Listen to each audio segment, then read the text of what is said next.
जय श्री राधे, जय श्री कृष्ण, जय काल भैरव भगवान की। मंदिर श्री बंसी वाले महात्मा यूट्यूब चैनल की ओर से हम आप सभी भक्तों का हार्दिक अभिनंदन करते हैं। आज हम आपको सुनाने जा रहे हैं काल भैरव अष्टमी की परम पावन कथा कि जिसको सुनने मात्र से काल भैरव भगवान की अनंत कृपा मिलती है। हमारे हिंदू धर्म के अनुसार हर मास की कृष्ण पक्ष की अष्टमी तिथि को काल अष्टमी कहते हैं। पूरे भारतवर्ष में काल अष्टमी को मनाया जाता है। काल अष्टमी को भैरव अष्टमी के नाम से भी जाना जाता है और इसको काल भैरव अष्टमी के नाम से भी जाना जाता है। तो इस बार ज्येष्ठ मास के कृष्ण पक्ष की जो काल अष्टमी है वह 2 जून दिन बुधवार को है। 2 जून को ज्येष्ठ मास के कृष्ण पक्ष की काल अष्टमी है। भगवान शिव स्वयं काल भैरव का स्वरूप हैं। भगवान भोलेनाथ के भैरव रूप के स्मरण मात्र से ही सभी प्रकार के पाप और कष्ट दूर हो जाते हैं। यह मान्यता है कि काल अष्टमी के दिन भगवान शिव भैरव के रूप में प्रकट हुए थे। काल अष्टमी के दिन भगवान भैरव की पूजा और उपासना से भक्तों को मनोवांछित फल मिलता है। अतः भैरव जी की पूजा अर्चना करने और काल अष्टमी के दिन व्रत और भगवान का पूजन करना शुभ और फलदायक माना गया है। हमारे हिंदू धर्म ग्रंथों के अनुसार इस दिन काल भैरव के दर्शन और पूजन से सभी मनोकामनाएं पूरी होती हैं। तो अब हम आपको सुनाने जा रहे हैं काल भैरव अष्टमी के व्रत की विधि कि किस विधि से ये व्रत रखा जाता है। जिस भक्त ने काल भैरव अष्टमी का व्रत रखना हो उसके लिए सबसे पहले आवश्यक है कि काल भैरव अष्टमी के दिन सुबह जल्दी उठकर प्रातः काल स्नान करे, शुद्ध होकर स्वच्छ वस्त्र धारण करे। इसके पश्चात मंदिर में दीपक जलाए, तत्पश्चात घर में चारों तरफ गंगा जल छिड़के।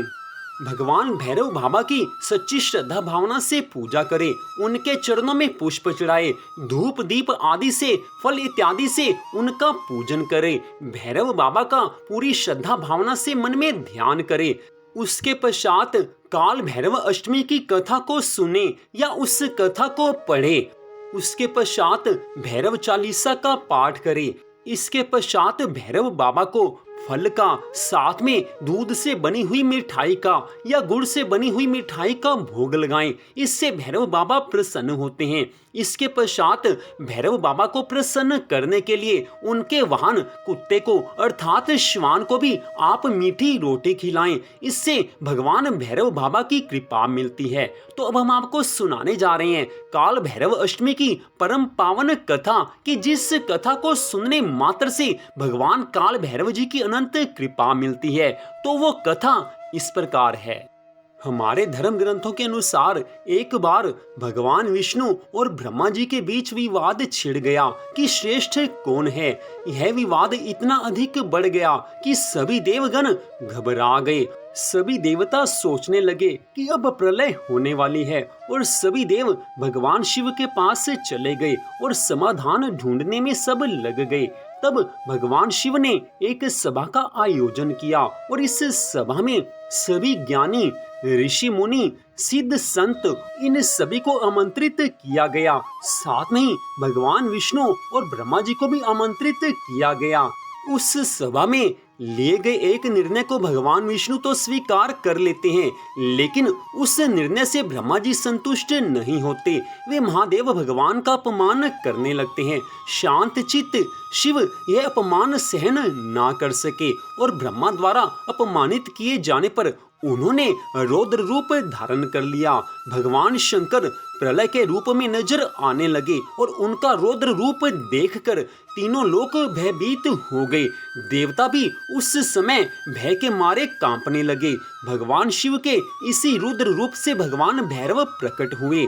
उस समय वो श्वान पर सवार थे, अर्थात एक कुत्ते पर वो सवार थे और उस समय उनके हाथ में दंड था। हाथ में दंड होने के कारण वे दंडाधिपति के नाम से जाने जाने लगे। भैरव जी का रूप अत्यंत भयंकर था। क्रोध में आकर उन्होंने ब्रह्मा जी के 5 सिर काट दिए। उस समय ब्रह्मा जी को अपनी गलती का एहसास हुआ।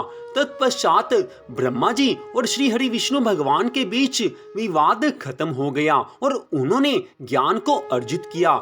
उस समय सभी देवी देवता भी प्रसन्न हो गए। मान्यता के अनुसार भगवान काल भैरव का वाहन कुत्ता है, इसलिए जब व्रती व्रत खोलें तो उसे अपने हाथ से कुछ पकवान बनाकर सबसे पहले कुत्ते को खिलाना चाहिए। ऐसा करने से भगवान काल भैरव की कृपा मिलती है। पूरे मन से भगवान काल भैरव की पूजा करने पर भूत, पिशाच, प्रेत और जीवन में आने वाली सभी बाधाएं अपने आप ही दूर हो जाती हैं। इसलिए हम सबको पूरी श्रद्धा भावना के साथ भगवान काल भैरव जी की पूजा उपासना करनी चाहिए। और जो भक्त काल भैरव अष्टमी के व्रत को रखना चाहता हो, उसको तो पूरी श्रद्धा भावना के साथ मन लगाकर काल भैरव भगवान की पूजा उपासना करनी चाहिए, ताकि उसको भगवान की कृपा मिल सके। तो इस प्रकार मंदिर बंसी वाले महात्मा यूट्यूब चैनल की ओर से आपने काल भैरव अष्टमी के व्रत की कथा को, उसकी विधि को सुना।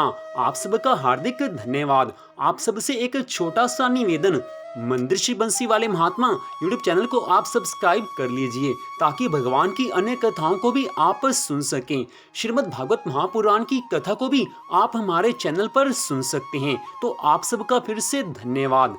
भगवान श्री राधा कृष्ण जी की, भगवान काल भैरव जी की अनंत कृपा सदा आप सब पर, आपके परिवार पर बनी रहे। इसी मंगल कामना के साथ जय श्री राधा रानी सरकार की, जय श्री कृष्ण भगवान की, जय शिव शंकर भगवान की, जय काल भैरव भगवान की। जय जय श्री राधे, जय जय श्री राधे, जय जय श्री राधे श्याम।